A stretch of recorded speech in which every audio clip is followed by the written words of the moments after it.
I am an avid hunter. I go every season and I love it. More often than not, I don't kill any game, but I just love getting out into the woods. I don't know if you're familiar with hunting seasons in Pennsylvania, but during late November, rifle season is in full swing.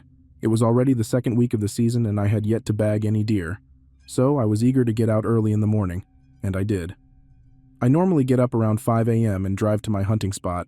It's private land that my grandfather owns. He and I are the only two who hunt on it. The rest is posted to hunters, and the only others on the land are employed on my grandfather's farm. I had originally planned on calling my grandfather when I woke up and asking him if he wanted to tag along. But the weather that morning was horrendous. Snow was pouring down, and the wind was really strong. I love hunting in the snow, but it almost made me decide not to go. So I knew he wouldn't want to. The roads were really bad, so it took me a bit longer to drive there.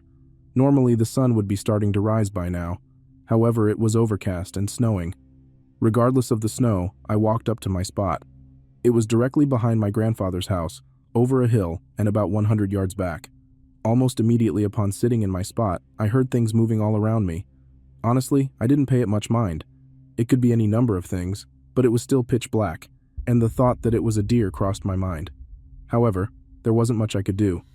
It's not like I can shoot at it, so I just ignored it and continued to wait. It wasn't much longer after that I began hearing something walking just over the ridge to my right. At this point, there was barely enough light to see my feet, so even if it was a deer, there was still nothing I could do. However, I could tell it wasn't a deer. I just assumed it was my grandfather, walking to his spot, which is just a short walk from mine. But the lights in his house were off, and if he was hunting up here, I'm sure he'd let me know prior. But even if it wasn't him, it was a hunter, albeit hunting illegally. I still wanted to let him know I was there, so I turned on my flashlight and pointed it in his direction, flashing it several times. Again, even if it was a deer, I couldn't shoot it, so I felt it was better to be safe than sorry. Nothing much happened after that. After I flashed my light, the noise stopped, which was really odd. I didn't hear them turn back, so I figured they either sat down right there after seeing my light, which is considered extremely rude, or I didn't hear them walk off. I just assumed it was the latter. An hour or so passed, and finally the first signs of daylight started to shine through. It was still snowing, and the snow was falling in entire snowballs rather than snowflakes, so visibility was pretty limited. But I just grinned and bore it.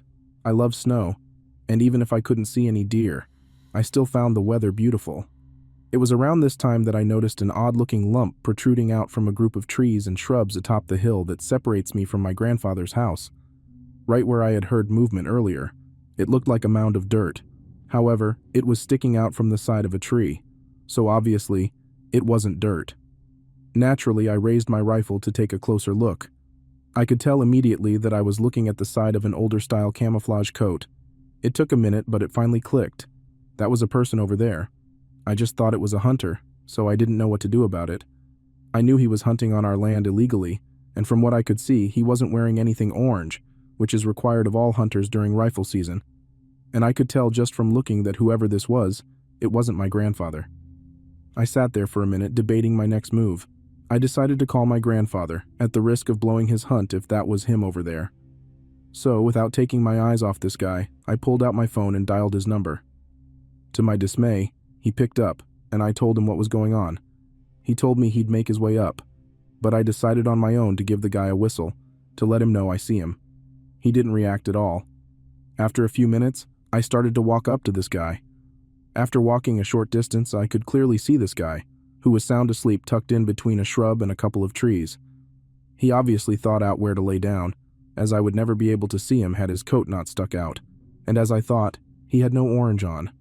I gave him another whistle, much louder, and he woke right up, almost immediately shuffling over to hide his exposed coat. He had a nasty, scruffy beard and a gray hat. Honestly, he looked like a harmless old homeless man, probably in his 50s. He had a perfect view of my grandfather's home from his spot, and I have a pretty good idea what he was planning to do once my grandfather left the house. Once this guy realized he'd been caught and saw an angry guy carrying a hunting rifle less than 10 yards away, making his way closer, his face went pale. Almost instantly, he tried to feed me some nonsense that he'd gotten lost during a drive with a group of other hunters. A drive is a coordinated push through a thicket to drive deer to hunters sitting at the end of the designated driving area. However, the closest public game land is miles from this spot, so I knew this was a lie. He just kept on going about how he was lost and he fell asleep. He even went as far as to make up a fake name on the spot. I just stood there and listened, making sure he didn't make any suspicious movements. I couldn't help but think about what this guy could have done to my grandfather. God knows he had the chance. And that thought pissed me off enough to tell the guy to shut up. That's about the point where I saw my grandfather. My grandfather is a tough old guy, so my first thought was that this idiot is going to get himself killed. Luckily, nothing happened. After he got there, we practically had to drag this guy down to the road where my grandfather called the cops and I called my dad. Technically, this guy hadn't done anything yet, so all we could charge him with was trespassing and stalking. That was about a month ago, and since then, I haven't heard anything else about him.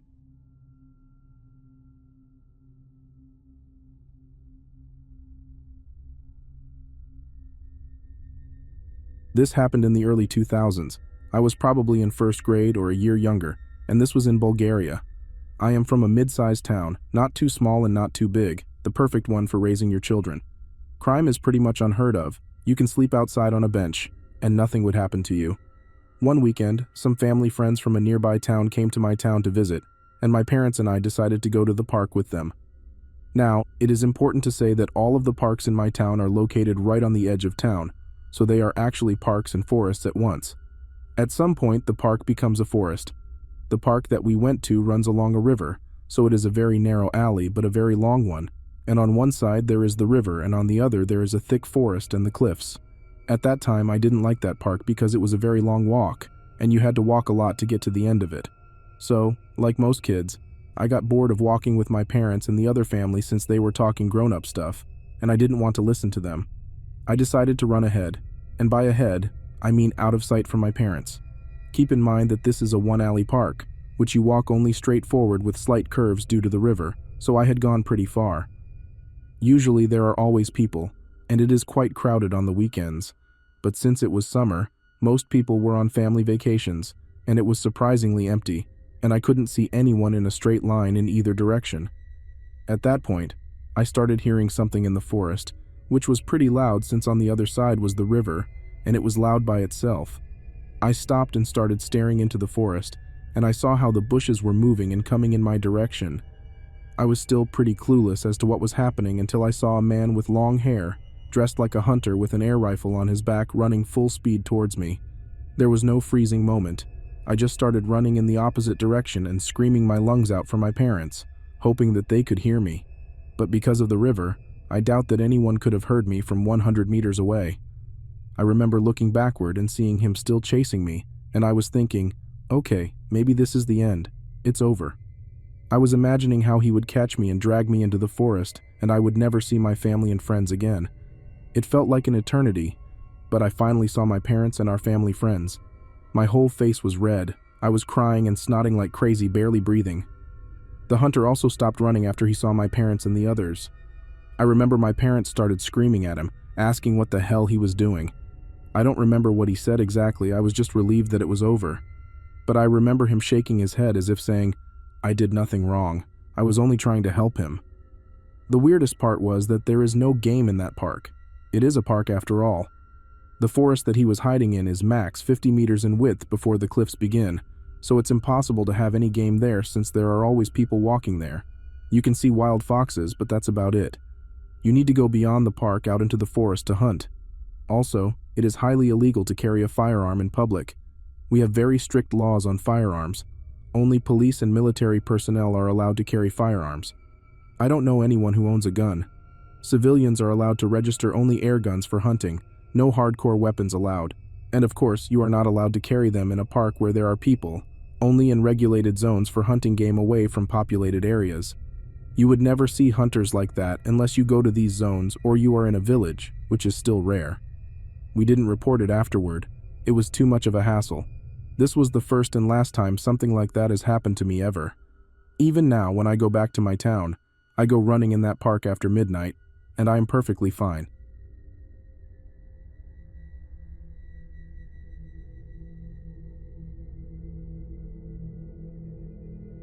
I was 10 at the time of this. I was with my 15-year-old brother and his two friends in the woods. We were just feeling like spending time in the woods. Even a small getaway from everything in life would help us clear our minds. We were in the woods with snacks and knives just in case something were to happen. So we were in the woods for about an hour and wanted to rest. I had all the stuff, so I pulled out 2 sodas and 1 water, as well as small snacks. We ate the snacks and drank our drinks and heard something in the distance. We were stupid to approach it, and I regret it even years later. We met a man with a hunting rifle, a black hat, and a red coat on. My brother was the first to talk, saying something like, "Can we help you?" The man said that he was hunting and thought we were animals, so he tried to be quiet. We kind of made a small giggle and said, "Sorry, but we gotta go." The man said, "Wait," in a loud and deep voice. "I have more guns in my house, about a 30-minute walk from here, and I can teach you guys to hunt." My brother said, "We do not have licenses," and said we have to go home. I actually wanted to go since I had an interest in weapons, but I went with my brother. We went to my house and my brother and his friend took showers first while I watched TV. When we all took showers, we heard something coming from outside and went to investigate, but it was my mom. I was kind of relieved, thinking it was the man. We told my mom and she said that we did well not to go with the man, saying something to me and my brother like, "I taught you well." She said that me and my brother were good and that we could go out for ice cream. But for once in my life, I wasn't feeling it, so I stayed home. My mom called the house phone and I picked up. She said that they would be back in 2 hours so they could go shopping, so I was fine with that. I went to play on my brother's laptop while on the phone with some of my friends. I would like to say that I have a puppy. When my puppy started barking, I just said, "What's wrong?" And he started to bark louder. It was only 6 and my mom and brother were supposed to be home in an hour. That's when I heard my front doorknob start to wiggle, and we always keep the bottom unlocked and leave the top locked because the top has a code to enter. So when the code did not enter, I knew that it wasn't them and started to cry. I hid under my brother's bed, turning off every light and putting my phone on vibrate. That's when I heard a loud bang, and my front door was open. I had my dog, which was a little chihuahua, next to me and was trying to tell him to be quiet. He did after I covered his mouth and he moved my hand from it. It was loud in the house, and I instantly knew that our house was being broken into. There were 2 guys and one of them said, "Are you sure you don't want to come to my house for guns?" My heart instantly stopped beating when I heard that. I knew it was the hunter from the woods. I pulled out my phone and texted my mom to call 911 and send them to our house. Then I put my phone in my pocket and it kept buzzing. So I eventually pulled it out after a minute of it buzzing, and I texted her that people are in the house. I texted one was the guy from the woods that we said we didn't follow, and she said the cops are already on their way. It was about 5 minutes, and they were in the room with me. But I was still hidden with my dog, who kept trying to get out but wasn't barking nor growling. After 2 more minutes that felt like hours, I heard sirens and one of them said, "Aw shit, the cops." The cops came in and took them, and the guys were walked out to their car. Our neighbor walked over and said she called the cops. That's when my mom and brother arrived, and I told the cops everything that happened, and so did my brother. He even called his friend to talk to the cops, and the guy was arrested for breaking and entering. I haven't ever been in the woods since that point, and we will be notified when the guy is released from prison.